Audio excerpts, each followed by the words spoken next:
Pessoal, saudações a todos de acordo ao vosso fuso horário. Eu sou o Dr. José Simões. Antes de tudo, gostaria de dar-vos boa-vinda ao nosso canal Saúde e Ciência, um canal que tem novidade não só de saúde, mas também de ciência no âmbito geral para ti que está aí do outro lado. Ou seja, hoje viemos abordar um tema bastante importante e pertinente, sendo que constitui já um problema de saúde pública segundo a OMS, tendo acometido cerca de 5% da população mundial e também levando muita gente já a óbito. Estamos a falar da asma brônquica. Ou seja, a asma brônquica de fato que é conceituada de fato como uma doença multifatorial. Por que é uma doença multifatorial? Por quê? Porque nós temos a presença de um gene, alteração de um gene susceptível e um meio ambiente favorável para que isto aconteça. Dali, o paciente vai ter uma inflamação crônica causada por um processo de hiperresponsividade das vias aéreas, levando o paciente a ter dispneia, que é aquela falta de ar que o paciente vem, que é já um dos sintomas cardinais do paciente com asma brônquica, aquela dispneia ofegante, a opressão torácica e também o paciente pode apresentar tosse e sibilância. E vamos chegar. Então, pessoal, para que nós possamos ter uma boa conduta dos pacientes com crise asmática, é necessário nós compreendemos a fisiopatologia, como de fato acontece esse todo o processo a nível da via respiratória, para que nós possamos ter uma conduta assertiva. E dali veio, no entanto, a revolução do tratamento com os pacientes com crise asmática. Vejamos nós que anteriormente o tratamento baseava simplesmente no beta-2 agonista, ou seja, o paciente vem com dispneia, dávamos beta broncodilatador e aí o bronco dilatava-se e aliviava a sintomatologia. Mas só que posteriormente viu-se que num período de curto a longo prazo os pacientes apresentavam esse tratamento ia deteriorar de fato esses pacientes. Daí veio-se então a necessidade de administração de outro fármaco que é muito importante, que são os corticoides. Então, para que nós possamos compreender, vamos lá falar sobre o seu mecanismo fisiopatológico. O que consiste? Na verdade, o mecanismo fisiopatológico da asma brônquica, ela consiste numa broncoconstrição. Ou seja, se nós vemos aqui, nós temos aqui um brônquio normal. Ou seja, um brônquio normal em que a passagem, o fluxo de ar está normalmente permeável, ou seja, aí é fluxo normal de ar. Já num brônquio estreito, em que é a broncoconstrição, que o estreitamento dos bronquíolos vai fazer com que haja dificuldade na passagem de ar. Por quê? Porque o brônquio vai estar estreito. Isto vai fazer então com que o paciente de fato tenha dispneia, o paciente veja com dispneia, dificuldade respiratória, devido ao estreitamento dos bronquíolos, certo? Então, nesse caso, existe um outro processo. Como vamos ter uma agressão, uma lesão nesta região, ou seja, pode ser por alergênios, substâncias tóxicas, entre outros mais, o organismo vai compreender, olha, existe uma agressão nesta região. Com o mecanismo de defesa, o organismo vai fazer com que haja uma vasodilatação nesta região. Por que é importante termos vasodilatação? Porque é através da vasodilatação nessa região em que vamos ter a migração de células do sistema imunológico, vamos ter a migração de mastócitos, eosinófilos, que vão indo nesta região para que possam defender esse tecido da agressão externa.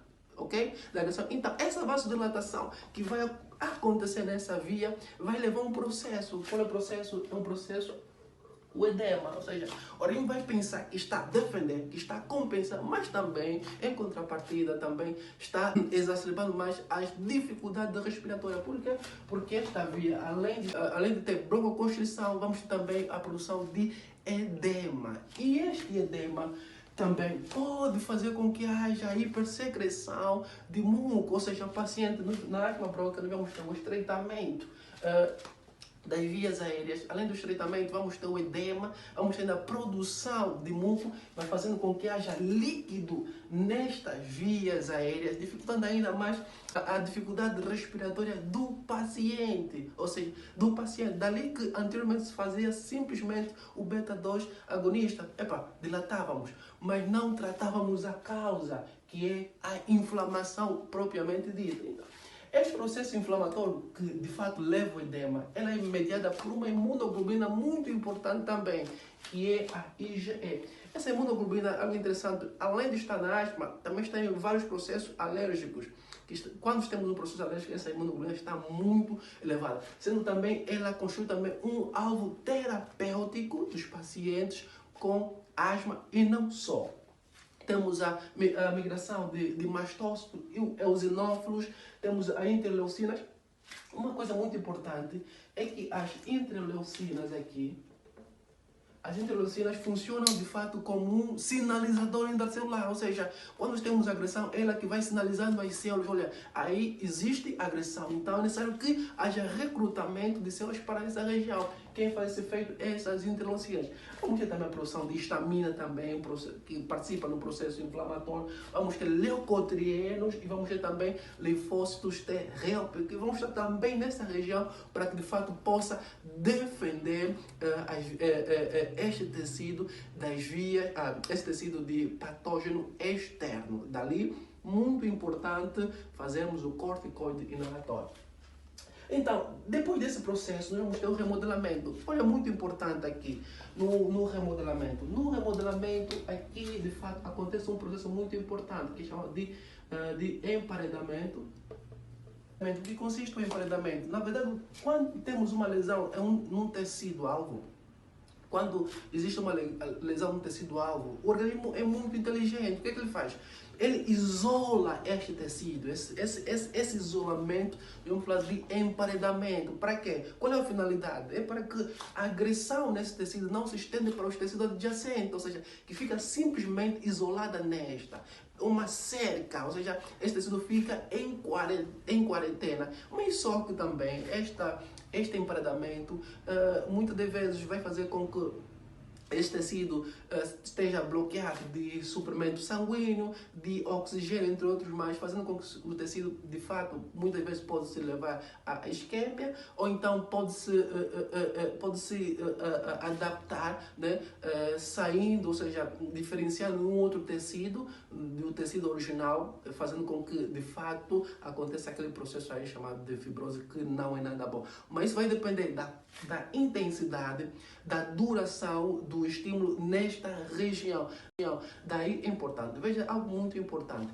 Paciente com asma está fazendo a crise asmática e temos broncoconstrição, olha, tem broncoconstrição, olha, as vias aéreas não estão permeáveis. O que é que devemos fazer? Vamos dar broncodilatador, olha, vamos abrir. O que vai acontecer? Vai dilatar os brônquios.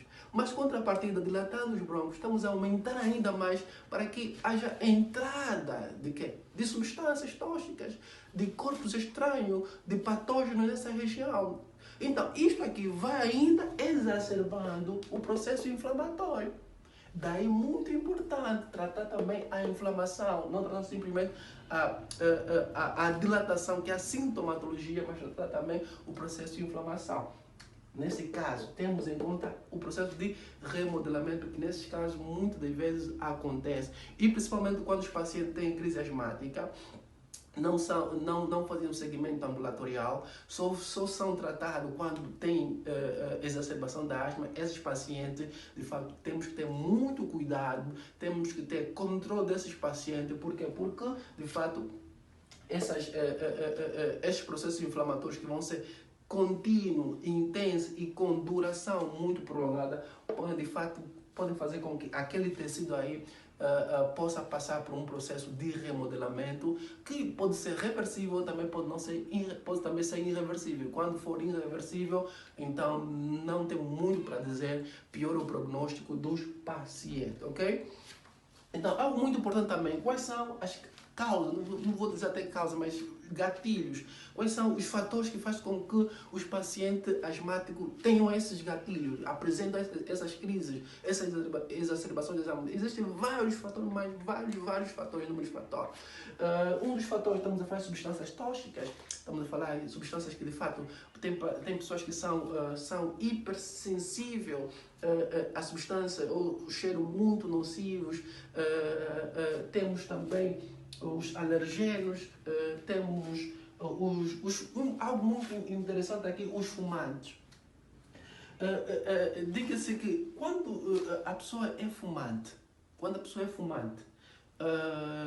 e é asmático, o que acontece? O fumo entra, ou seja, o fumo vai entrando, sendo também com que as vias aéreas tenham um processo de hiperresponsividade, aumenta a hiperresponsividade, fazendo com que o quadro inflamatório piore ainda mais e, consoante o estímulo intenso, estímulo duradouro nas vias aéreas, há de fato o processo de remodelamento nesses pacientes.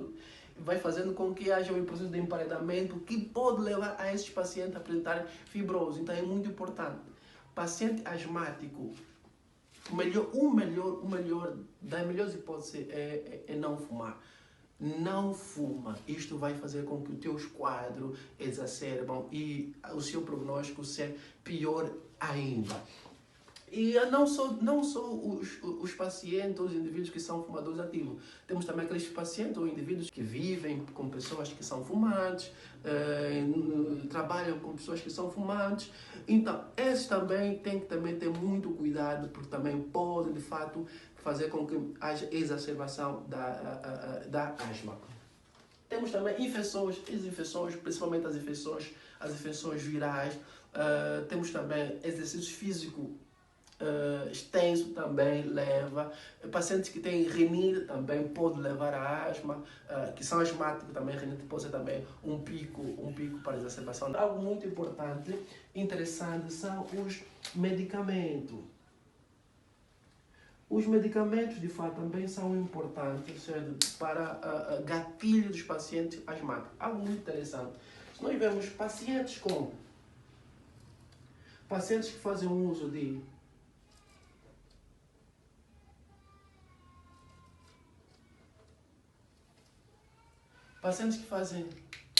uso de AINES, algo muito importante, porque que eles constituem uma das formas de gatilhos para os pacientes com asma? Por quê?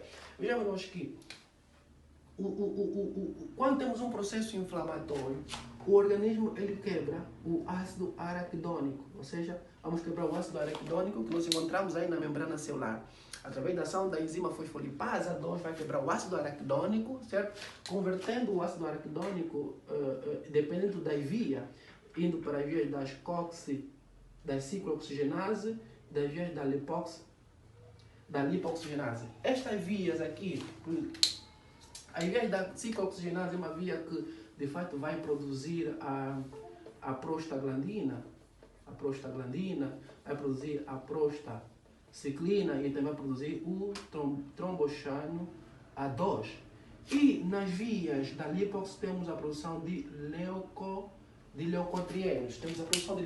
Nós vemos aqui algo também importante e interessante. Por que os pacientes com dengue não podem fazer AINE? Por quê? Porque quando nós fizemos o AINE bloqueia a via da COX, fazendo com que o paciente não produza tromboxano A2.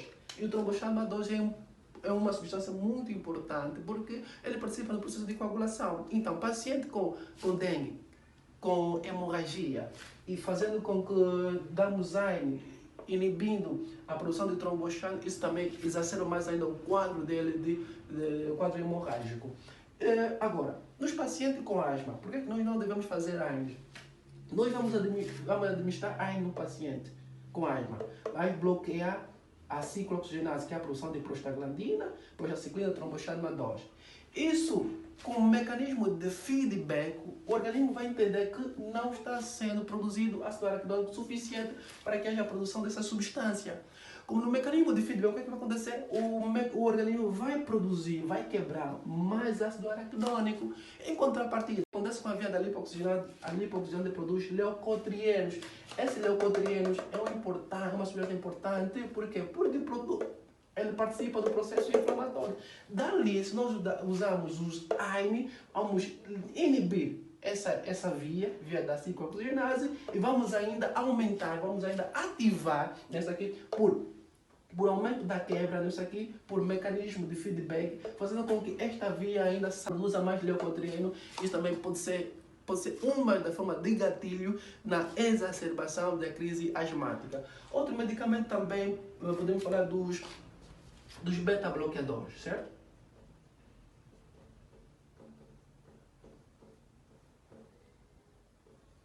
Os beta-bloqueadores. Os beta-bloqueadores, vamos ver. O que acontece na fisiopatologia? Vamos lá ver. Na fisiopatologia da asma, o que acontece? Temos a broncoconstrição, que é o estreitamento dos brônquios.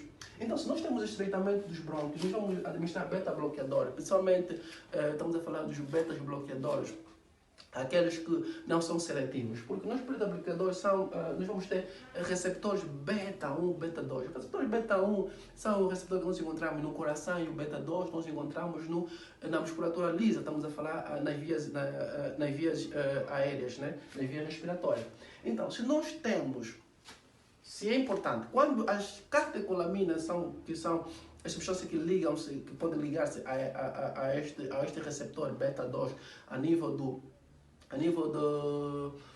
das vias respiratórias, fazendo com que a broncodilatação. Nós usamos os beta-bloqueadores, em vez de nós provocarmos a broncodilatação, o beta-bloqueador faz a função inversa, provoca a broncoconstrição. Isto aqui vai exacerbando ainda mais o quadro de broncoconstrição que o paciente já apresenta, principalmente quando nós administramos o propranolol. O propranolol, que é um beta-bloqueador não seletivo, que pode atuar tanto no coração também quanto no pulmão, exacerbando ainda o caso de crise asmática. Temos ainda um outro beta-bloqueador, estamos a falar os seletivos, estamos a falar o metoprolol, que de fato pode ter uma ação seletiva, tem pouca ação no beta-2 e tem maior ação no beta-1. O médico vai ver o custo-benefício, se é necessário ou não com que o paciente faça este fármaco, né? Este fármaco. Então, dali temos o nosso mecanismo fisiopatológico, temos aí o nosso gatilho, que é importante e interessante. Mas agora, como é que nós podemos identificar paciente ao banco de urgência e falamos, não, esse paciente possa estar com crise asmática? Na verdade, existem sintomas cardinais. Quais são os sintomas cardinais que nós podemos falar do paciente com crise asmática? Esses sintomas cardinais estamos a falar, paciente com dispneia, para já, paciente que vem com, estamos a falar com opressão no tórax, paciente vem já com sensação de aperto, tórax apertado, opressão, é indicativo de suspeita de asma.